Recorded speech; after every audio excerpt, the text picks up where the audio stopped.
السلام عليكم ورحمة الله وبركاته. حبايب أم علي، هنعمل مع بعض النهاردة عجة الكرنبيت. مكوناته سهلة وبسيطة. عندي الكرنبيت سلقته سلقة كويسة وقطعته حتت صغيرة زي ما أنا بوريكم هنا كده.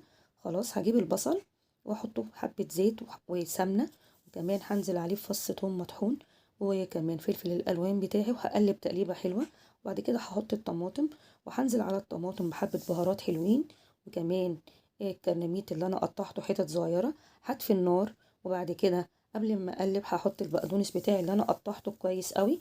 بعد كده حبايبي هجيب بيض ولبن، وهجيب دقيق ومعلقه بيكنج باودر، وهضربهم ببعض ضربه كويسه. هنزلهم على الخليط اللي انا عملته، وهجيب صينيه هدهنها كويس قوي بالزيت. بعد كده هنزل بالخليط الجميل دوت عليها، وهجملها فوق ببقدونس مطحون كده زي ما انتوا شايفين متقطع صغير. ما تدخلوا معايا الفيديو بقى، اتفرجوا على الفيديو كامل براحتكم.